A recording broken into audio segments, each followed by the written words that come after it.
Hello everyone, welcome to Arebugaleng. I am Luhujo. And I am Lefa. And on today's episode, we're going to be talking about What's Inside. It's already streaming on Netflix. It released on the 4th of October. And I just want to put out the disclaimer. Whatever we say in this episode is our own opinions, okay? Alright, now let's get into the episode.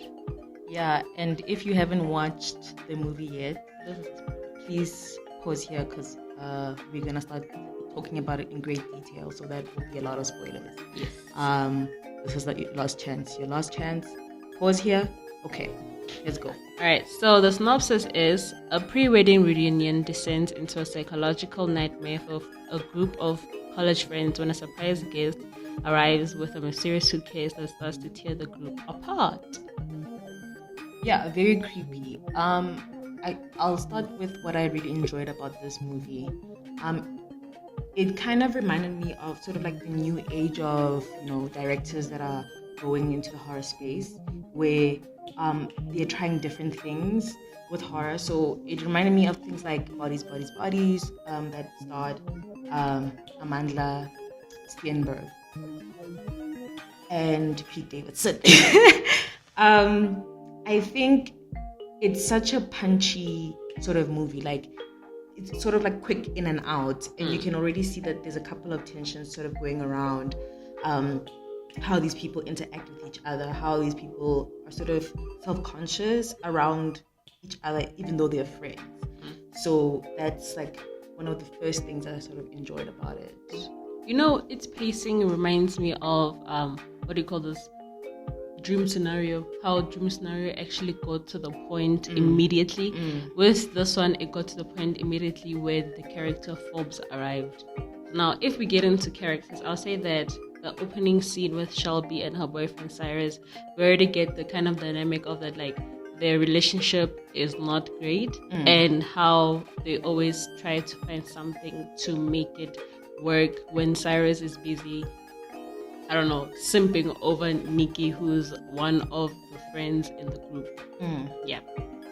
And I think for me, what I enjoyed was how it analyzes sort of big groups of friendship. How you end up kind of breaking apart and having your own little groups and big groups of friendship. And sometimes you don't necessarily trust that because you guys might not gel well. You guys might have met through someone else. And then now you're all in one place and you are not happy to be in that place. So things like jealousy is going to come to the fore, things like envy, or even just like admiration for other people is going to come forth. Like the way these characters interact with each other, they're very like snarky towards each other. You can sort of tell that even though they're friends, this also feels like it's circumstantial. Like maybe if they didn't go to the same varsity or college, maybe they wouldn't have been friends, So yeah, I found that part really interesting. Apart from probably Ruben and Dennis being, I guess, friends before everyone, I feel like in this friend group, it's like friends by default because of what happened during Dennis's party with Beatrice and everyone else. So, them being surprised by Forbes' arrival is definitely, like, it puts that kind of conflict of, oh, okay, so it did something wrong. Yeah. Inviting him was a way of saying, I apologize. But obviously, we know that it didn't go that well with how the movie ended. Now, getting into the characters, I'll say that the least problematic of the group has to be Maya. The earthy girl, Chakrahan. Yeah, she's the least problematic. The most problematic is definitely Cyrus. And Dennis. I feel like Dennis is just someone who's trying to fit in because of like his background. Like he's rich, but he's on his last millions. Yeah. So he's trying to fit in. Ruben, the problem with him is that he didn't get over Maya. Now, if you have your ex in the same friend group and you invite her to your pre-wedding reunion, obviously it's going to be a little shaky because you're going to want to sleep with her before your wedding to be like, okay, I got her out of my system. Now I'm fine with it. Cyrus and Shelby should not be together, but I get it because like Shelby was a default in terms of like, which is never like a nice thing to be like. The fact that you find out that you are a second choice, no matter what you do, this guy is pining after someone. And I think that's also like the thing that really upset me with Cyrus, like as a character. Like all these characters are very like fascinating. Like if I had to put them in sort of descriptive boxes, I'd be like, Cyrus is the one who's like very straightforward. He feels like, you know, he has honor and more morals. Like that's how he sees himself. Then Ruben is sort of the guy who's like a responsible sort of spoiled kid. But like also the party favor sometimes. Yeah. Dennis is definitely the spoiled rich asshole. He's basically a rich asshole. Maya, obviously the chocolate Chakrahan, Brooke, the arty, the artsy one, yes. And Nikki is like the beauty queen, like the influencer, someone who is two-faced in terms of her, like, you know, she like starts saying, like when the movie started, and they introduced the friend group, she's always like pointing out how much she does to charity, but come to find out it's all a front. Like I feel like there comes a point in an influencer's life where they are morally corrupt, and Nikki is showing that she is morally corrupt. She's definitely a white woman sort of operating in this world, you know, like a lot of things that don't bring her any benefit, she kind of pushes them to the side, and she feels like, you know, she matters a lot. And even the way she interacts with all of these people, it also feels very like disingenuous. Like she doesn't really mean it. Like she's here because, you know, someone told her to be here because it will look good for her influencer side. So she's definitely that sort of archetype. And then the last person we didn't talk about is Shelby. I feel like Shelby could fall under like the nerdy insecure girl. Yeah, she is. Like there's just like something about her where you're like, come on girl, like get up, you know. And I feel like she doesn't. Her having fun during like the whole like out of body experience made Cyrus uncomfortable, because it's a thing of like, okay, she's having fun and I'm not the root of it. Yeah. So I guess also Cyrus is definitely insecure. I'll say that Forbes is a hothead, and like he's a hothead, impulsive person. Yeah. But it makes sense like why he's like that. Then Beatrice is definitely manipulative. She's very manipulative, and she played everyone and she got away with it, which is, I guess, good for her, but damn. Yeah, I don't know. I don't understand why these people trusted Forbes coming in after they haven't seen him or spoken to him since they were in college. Yeah. So, like, this is also their fault, low-key, because they could have been like, yeah, you know, why should we trust you because we haven't seen you? Where have you been? Like, they can't even verify that. And then they just let this guy connect them to things where they exchange, like, bodies. Are you mad? Bruh. And I feel like with this movie, you didn't really root for anyone because everyone had their shitty thing. 100%. Like, these garbage people. They are assholes. Garbage people. No wonder they're friends. Yeah, you know, that actually makes sense. Birds of the same feathers flock together. 100%. You know? Yeah. Yeah. So, yeah. The cinematography, the editing, and the music, it was top 10. Like, it was top tier. I don't even think, like, there was anything wrong with it. You know? It added the ambience of like things moving fast, but there's also like this underlying of like creepiness in it, like where you can't trust anybody because everybody's kind of like weird. Yeah, and you know one thing about it is that like when like they're all like telling a story and they show, you know, the bits of, like the pictures, kind of bits and pieces of like what's like them telling it in real time and it changing, and all of that. I find that like interesting because instead of them just sitting down and talking about it, you're like, okay, so now I have to fill in the the blanks myself.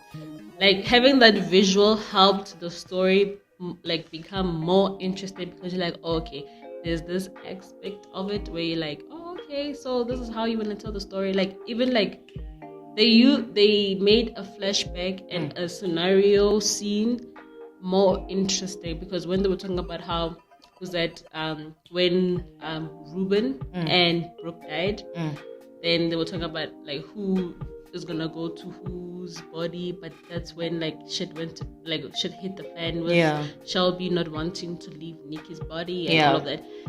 That was so great, and I feel like this kind of editing is, I won't say it's new, but it's new in terms of like pushing the story forward. Yeah, like it doesn't waste your time. It's very interesting to look at, and it gets straight to the point. And when it's done, it's done. Yeah, and even with the editing, like the way they also use the camera shots, especially that part when everybody was like seated down and they were getting confused and they were doing like that rotating thing. It really also messed up with your head, because I was also like, I'm struggling. I don't know who's who where. Yeah. So that was sort of a nice way to get the audience participating in this and probably feeling as lost as these characters. So that was fun. Yeah, I did enjoy. I'm not gonna lie, I did want to experience an out-of-body experience with after watching this movie. I mean, it's kind of fucked up, but like, you know, it is fucked up. It is something that you would like. Okay, I mean, it wouldn't be bad to try it. Maybe watch Behind Her Eyes, which I told Luhutru that this movie reminds me of Behind Her Eyes and a bit of Gone Girl. So, I guess those are the recommendations. Check out Gone Girl and Behind Her Eyes, because those two concepts are basically what It's What's Inside is about. You know, people that have this facade and that the facade breaks down. And also, I think even with the way they go about acting in these other bodies, it's also very weird for me, because why would you be making out with people when it's not your body? Exactly. Like, that part was also me. It weirded me out. I was like, isn't this like wrong? Yeah, it is 100%. Like, I was wondering whether like this is like, and also when Ruben and Brooke died, I feel like that's when it hit the fan. Like, it should hit the fan. Like, okay, guys, maybe this out of body experience wasn't a good idea. No, it definitely wasn't. It wasn't a good idea. And it also was like they were evading like responsibility, which is such a hallmark for people that are rich, people that are privileged, white women living in this world, white men living in this world. They can get away with a lot. And evade responsibility. So them sort of going in each other's bodies and doing these things, I feel like they were also rationalizing it to be like, well, technically I'm not cheating on my fiance because I'm not in my body, you know, doing this. So it's also like, see, like when you speak about that, when Shelby was in Nikki's body and Sarah was in Forbes' body, and they were in like that greenhouse and they were baking out, and Shelby tells Cyrus to call her Nikki. Then when Cyrus starts calling her Nikki, obviously we know that Cyrus wants to sleep with Nikki. So this is like an opportunity for him, because the proper body exchange where he was in Ruben's body, he tried to sleep with Nikki again, like Nikki's body, but the person who was in Nikki's body at the time was Maya. So when Shelby started calling Cyrus Forbes, that's when he was like, oh, what the fuck is happening? And then we, like, later on, he just started to piece it together and be like, oh, okay, so Cyrus wants to fuck Nikki, and it doesn't matter whether it's someone else in the body, as long as he fucks Nikki. 100%. And he gets insecure when Shelby starts calling him Forbes, because he doesn't want that. He wants Shelby to call him Cyrus, while he calls Shelby Nikki because that's who he wants to sleep with. Which is fucked up, because he's like, okay, Cyrus, dude, like, really. And it also speaks large to, like, you know, like friendships with different genders, especially if you are a cis woman who is friends with like a cis man. Like, some of those friendships sometimes like are so murky. Not that, you know, women and men can't be friends, but more like some men feel like it's a way for them to get into being your boyfriend from being your friend. So it feels like you can't always be safe around them, because if given the chance, they'll probably want to sleep with you, even though they're saying that they are your friend. And I feel like Cyrus is the type of person who, given the chance, he was gonna do exactly that.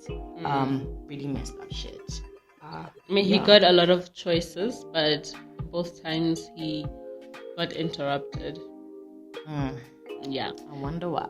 So another thing, I think, if you're like paying attention with the movie, or maybe it's your second watch, when like the red light comes on, it shows the person who's in the other person's body. Yeah. So when Cyrus was in Ruben's body and talking to the person, like talking to Forbes who was in Dennis's body, they showed the red light. But when like they showed the red light on everyone except whenever Forbes was in another person's body. I feel like that was actually clever, because you're like, okay, we know it's Forbes, but later on when Forbes comes in Beatrice's body, he's like, okay, the person you guys were playing a game with was my sister Beatrice. Yep.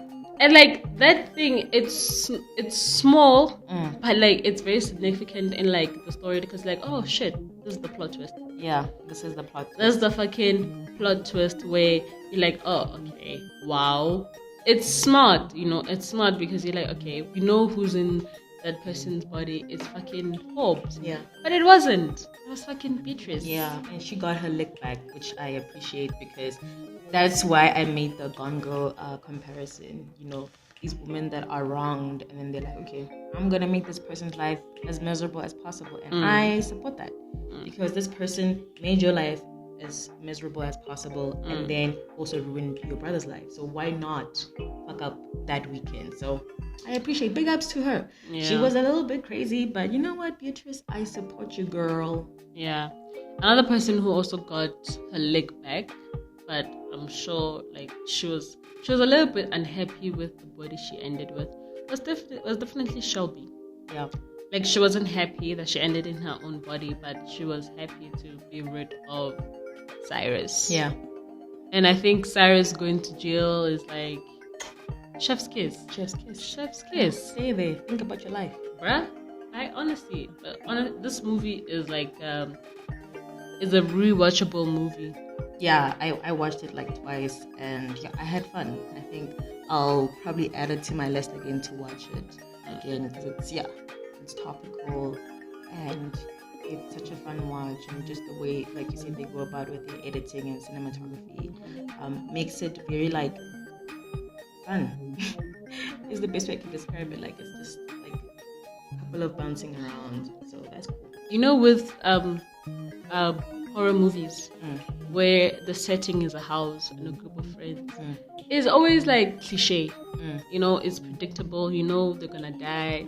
Then the person that probably they showed in the beginning first is the person who's going to survive and all that. I feel like bodies, nah. Bodies could have been. You know what? I like bodies. It was fine the way it was, I guess. Yeah, I like it was fine, but when you're like, okay, someone's gonna die, it's fine. But we later on find out that, like, this is what happened. Like, so they are similar in that these are friendship groups that don't trust each other. Because in bodies, the reason why those murders happened was because they didn't trust each other. Yeah. And then the same thing happens in here, where Forbes was able to trick everyone because they thought, we can't trust this person, but they didn't trust each other as well. So that's what he was able to do. I think the moral of this film is that just don't fuck someone up. Don't fuck them over. Yeah, be a good person. Like, it's simple. If that person is not your vibe, then it's fine. Like, the consequences are dire. They are. They're dire. They are. Beatrice really got her leg back, and she's like, all of you are going to suffer, and I don't care how bad you suffer. The point of my whole revenge is you guys suffering. This is a great revenge story. 100%. A great revenge story, and I definitely recommend it. So, what is your rating? Honestly, out of 5? 5. All right. I give it a 4. I enjoyed it a lot. Why are you giving it a 4 then? Yeah, I'm giving it a 4. Why? Because... First of all, I had to force you to watch it. No, you recommended it, and I'm like, I'll watch. I did force you. I was like, Sliver, please just watch it now. Okay. Exactly. You had that same reaction. Okay, fine. I gave it a 4 because I thought it was fantastic. I just didn't think it was like super great, but I thought it was fantastic. So that's why I'm giving it a 4. And yeah, this is where we end our episode. Please do check it out and have fun with it. And our individual letterboxes will be on the screen and also in the description below if you guys want to see our reviews on movies we watch, whether new or old. Yeah, especially old. Yeah, we like revisiting some movies and we're like, okay, this is the problem where I'm seeing this, so I'm gonna talk about it. So yeah, and we recorded an episode, Happiness Is. It's our first episode, so if you guys haven't checked it out, please check it out. Thank you. See you in the next episode. Bye-bye. Bye.